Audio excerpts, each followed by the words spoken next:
বাংলাদেশের জনগণ যখন জেগে ওঠে, কামান দিয়ে তাদেরকে ঠেকানো যায় না, গোলা বারুদ দিয়ে তাদেরকে ঠেকানো যায় না, বিদেশি শক্তি দিয়ে তাদেরকে ঠেকানো যায় না। আবারও যদি একটি পাতানো নির্বাচনের দিকে আপনারা যান, ব্যালট বাক্স আপনারা নিজ দায়িত্বে ভরে দেন, জনগণের যেই বিদ্রোহ, সেই বিদ্রোহ আপনারা সামলাতে পারবেন না। প্রিয় প্রশাসনের ভাইরা, আপনারা এখানে যারা রয়েছেন, আপনারা বিগত 3টা নির্বাচন আপনারা করেছেন। আপনারা দিনের ভোটটাকে রাতে করেছেন। আপনারা মরা মানুষকে কবর থেকে তুলে নিয়ে এসে ভোট দিয়েছেন। আপনারা আমিরামি নির্বাচন আপনারা পরিচালনা করেছেন। এসপিডিসিরা সাক্ষী থেকে, ওসি কনস্টেবলরা সাক্ষী থেকে এসব জনগণ বিরোধী গণবিরোধী কার্যক্রমগুলো আপনারা করেছেন। আমরা বিশ্বাস রাখতে চাই এই কার্যক্রমগুলো আপনারা উপর মহলের আদেশে আপনাদেরকে করতে হয়েছে। এই তরুণ প্রজন্ম, এত মানুষের রক্ত অর্জিত যে নির্বাচনটি রয়েছে, এই নির্বাচনে আপনারা যারা ইউনিফর্ম পরা পুলিশ সদস্য রয়েছেন, আপনারা যারা নিজের যোগ্যতা এবং মেধায় চাকরি পেয়েছেন, আমরা আস্থা রাখতে চাই বিগত নির্বাচনগুলোর মতো আপনাদের জন্য আবার কোনো খাম রাখতে হবে না, কোনো এসপির জন্য খাম রাখতে হবে না, কোনো ওসির জন্য খাম রাখতে হবে না, কোনো এসআই কনস্টেবলের জন্য খাম রাখতে হবে না। আপনারা যদি অবৈধ টাকাটা আপনাদের সামনে নিয়ে আসে, আপনারা আপনাদের সন্তানের কথা মনে করবেন, আপনারা আপনাদের বাবা মার কথা মনে করবেন, বাংলাদেশের জনগণের কথা মনে করবেন। আপনারা যদি তারপরেও এই টাকাটা আপনারা হাত দিয়ে স্পর্শ করে দেখেন, আল্লাহর আরশ কেঁপে উঠবে আপনাদের প্রতি। 5ই আগস্ট প্রশাসনের প্রতি জনগণের যেই বিদ্রোহ আপনারা দেখেছেন, বাংলাদেশের জনগণ যখন জেগে ওঠে, কামান দিয়ে তাদেরকে ঠেকানো যায় না, গোলা বারুদ দিয়ে তাদেরকে ঠেকানো যায় না, বিদেশি শক্তি দিয়ে তাদেরকে ঠেকানো যায় না। আবারও যদি একটি পাতানো নির্বাচনের দিকে আপনারা যান, ব্যালট বাক্স আপনারা নিজ দায়িত্বে ভরে দেন, জনগণের যেই বিদ্রোহ, সেই বিদ্রোহ আপনারা সামলাতে পারবেন না।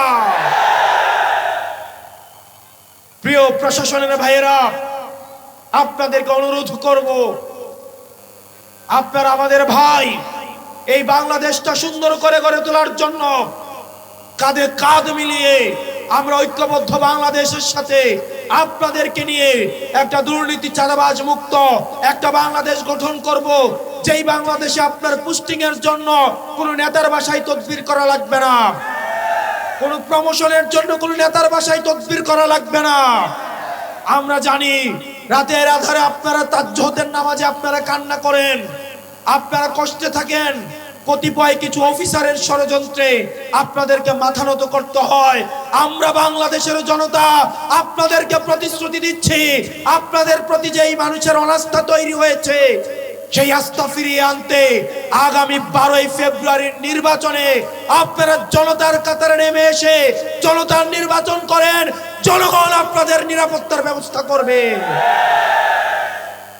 প্রিয় মিডিয়ার ভাইয়েরা, অনেক সাংবাদিক এসে আমাদেরকে তাদের দুঃখের কথা জানায়, কষ্টের কথা জানায়, তারা যে এই খবরটা তারা প্রচার করতে চায়, কিন্তু তাদের দালাল মালিক মিডিয়া সেগুলো তাদেরকে প্রচার করতে দেয় না। 5ই আগস্টের পরে আমরা যখন সরকার গঠন করেছি, আমরা যখন মন্দির মসজিদগুলোকে পাহারা দিয়েছি, অমুসলিম ভাইদের পাশে দাঁড়িয়ে আমরা তাদেরকে পাহারা দিয়েছি, তাদের নিরাপত্তা নিশ্চিত করেছি, ঠিক সেই সময়টিতে একটি দল টেলিভিশনগুলোকে দখল করেছে, সরকারি প্রতিষ্ঠানগুলোকে দখল করেছে, তারা আজকে মিডিয়াগুলোকে দখল করেছে, মিডিয়া মাফিয়াগিরি শুরু করেছে। মনে রাখতে হবে, জুলাইয়ে কয়েকটা মিডিয়া ছাড়া কেউ জনতার কথা বলে নাই, মিডিয়াকে জনতা দৌড়ের উপরে রেখেছে। জনগণ যখন জাগে কোনো মিডিয়ার প্রয়োজন হয় না, জনগণ প্রত্যেকেই মিডিয়া হয়ে উঠে। প্রিয় মিডিয়ার ভাইয়েরা, আর কত আপনারা গোলামি করবেন? সাংবাদিকদেরকে বলছি না, সাংবাদিকরা নিরুপায়। মিডিয়া মালিক যারা আছেন আপনাদেরকে বলছি, আপনারা খবরের মাঝে যখন একটা নির্দিষ্ট দলের প্রচারণা করেন, তখন আপনাদের এই মিডিয়ার কোনো সত্তা থাকে না, একটা দালাল এবং গোলামিতে সেটি পরিণত হয়। মিডিয়াকে বলবো, আপনারা বস্তুনিষ্ঠ সংবাদ পালন করুন, সংবাদ প্রচার করুন। বিএনপির মিডিয়া হওয়া লাগবে না, জামাতের মিডিয়া হওয়া লাগবে না, এনসিপির মিডিয়া হওয়া লাগবে না। তাহলে যদি আপনারা কোনো রাজনৈতিক দলের মিডিয়া হন, তাহলে জুলাইয়ের সময় টেলিভিশনের কথা মনে রাখুন।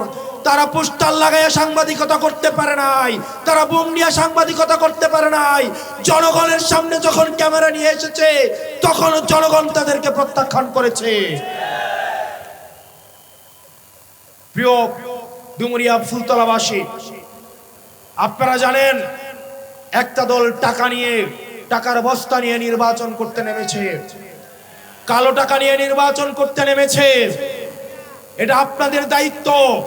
নির্বাচনের আগে একদিন টাকা নিয়ে 5 বছর গোলাম থাকবেন, নাকি বিনা পয়সায় ভোট দিয়ে আগামী 5 বছর বিনা পয়সায় সেবা নিবেন?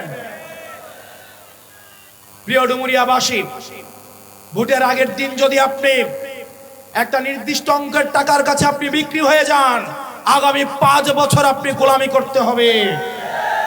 সিদ্ধান্ত আপনার।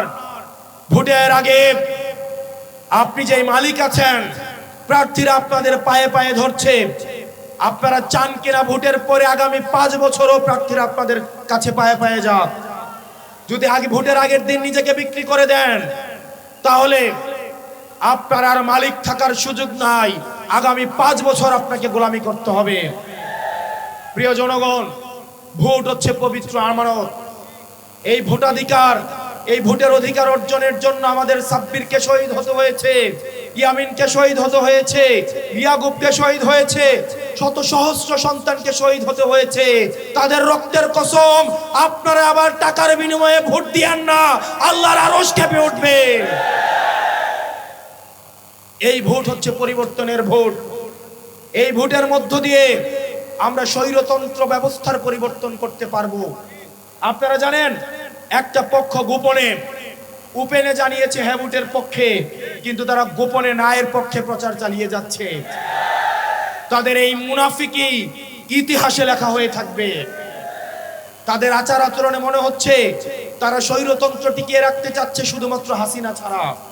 তাদের কাছে স্বৈরতান্ত্রিক ব্যবস্থার বিচার ব্যবস্থা ভালো, স্বৈরতান্ত্রিক ব্যবস্থার মিডিয়া ভালো, স্বৈরতান্ত্রিক ব্যবস্থার ব্যবসাপাতি ভালো, স্বৈরতান্ত্রিক ব্যবস্থার এক্সিকিউটিভ ভালো, স্বৈরতান্ত্রিক ব্যবস্থার পুলিশ ভালো। কেবলমাত্র হাসিনাই ভালো ছিল না।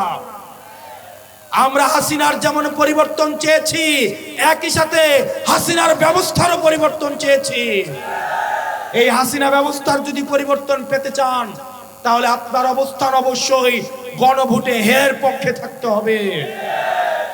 প্রিয় ডুমুরিয়া ফুলতলিবাসী, আগামী নির্বাচনে আপনাদের এই আসনের যিনি প্রার্থী হয়েছেন, উনি এমন একজন মানুষ, ওনার যে যোগ্যতা রয়েছে, উনি বাংলাদেশের যে কোনো আসন থেকে প্রার্থী হওয়ার ওনার সক্ষমতা রয়েছে।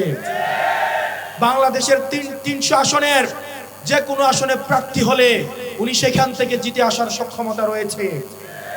মিয়া গোলাম পরওয়ার সাহেব, উনি নিজের মাতৃভূমির টানে, আপনাদের টানে দীর্ঘ 1.5 যুগের বেশি সময়ের জেল জুলুমের মধ্য দিয়ে উনি গিয়েছেন, এবং দিন শেষে উনি আপনাদের কাছেই ফিরে এসেছেন।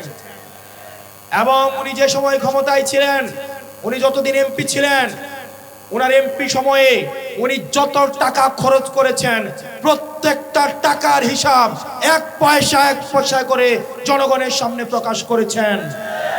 সিদ্ধান্ত আপনার। আপনারা কি সৎ প্রার্থীর হাতে খুলনাকে তুলে দিবেন, নাকি টাকার বস্তা যারা দুর্নীতির আখড়ায় বাংলাদেশ পরিণত করেছিল তাদের হাতে খুলনাকে তুলে দিবেন? প্রিয় খুলনা ফুলতলা ডুমুরিয়াবাসী, ইতিহাসের সন্ধিক্ষণ, আপনাদেরকে সিদ্ধান্ত নিতে হবে। প্রিয় তরুণ প্রজন্ম, আমরা পরিবর্তনের দ্বার প্রান্তে আছি। ভোটের দিন পর্যন্ত কোনো ঘুমানো চলবে না। প্রত্যেকটা বাড়ি বাড়ি যেতে হবে, প্রত্যেকটা ঘরে ঘরে যেতে হবে। এবার বিএনপির ভোটের কারণে বিএনপির পরাজয় হবে। এবার ধানের শীষের স্লোগান দিয়ে গিয়ে দাঁড়িপাল্লায় সিল মারবে। এবার ধানের শীষের স্লোগান দিয়ে শাপলাকলিতে সিল মারবে। বিএনপির নেতাকর্মীরা অতিষ্ঠ চাঁদাবাজির কারণে, বিএনপির নেতাকর্মীরা যারা দীর্ঘ ১.৫ দশকের বেশি সময় অত্যাচার, সংগ্রাম, নির্যাতনের মধ্য দিয়ে গিয়েছেন, তারা আজকে দলের মধ্যে কোণঠাসা। রাতের অন্ধকারে আমাদেরকে গোপনে এসে জানায়, আমাদেরকে আপনারা উদ্ধার করেন, এই চাঁদাবাজি থেকে আমরা মুক্তি চাই। প্রিয় বিএনপির ভাইয়েরা, আপনারা যারা জিয়ার আদর্শে বিশ্বাস করেন, বেগম জিয়ার আদর্শে বিশ্বাস করেন, আমাদের দরজা আপনাদের জন্য খোলা। ঐক্যবদ্ধ বাংলাদেশের জন্য, ঐক্যবদ্ধ বাংলাদেশের পক্ষে আগামীর 12 তারিখ আপনাদের ভোট হোক দাঁড়িপাল্লার পক্ষে।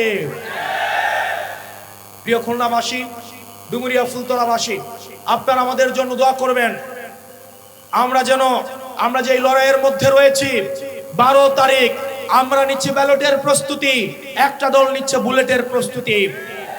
আমরা এই বুলেট বিপ্লবকে ব্যালট বিপ্লব দিয়ে আমরা প্রতিরোধ করব। আমরা জনতাকে সাথে নিয়ে প্রতিরোধ করব। এই ফুলতলাতে কোনো মার্কা আছে? ডুমুরিয়াতে কোনো মার্কা আছে? ওই সেই মার্কা সংসদে এবারে যাবে সরকারে, এবারে যাবে সরকারে, সংস্কারে, সংসদে।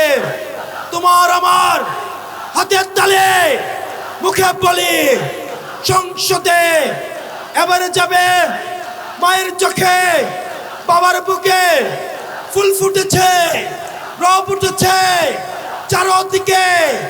জিতবে কারা? ইনকিলাব, ইনকিলাব, ইনকিলাব, ইনকিলাব। আসসালামু আলাইকুম রহমতুল্লাহি ওয়া বারাকাতুহু। আপনারা সবাই আমার জন্য দোয়া করবেন, দেবিদ্বারবাসীর জন্য দোয়া করবেন, কুমিল্লা 4-এর জন্য দোয়া করবেন। আমরা যেন আগামী 12 তারিখ কুমিল্লা 4 থেকে শাপলাকলি মার্কায় জনতার সাথে নিয়ে আমরা যেন সংসদে যেতে পারি, আমাদের জন্য দোয়া করবেন। আসসালামু আলাইকুম রহমতুল্লাহি ওয়া বারাকাতুহু।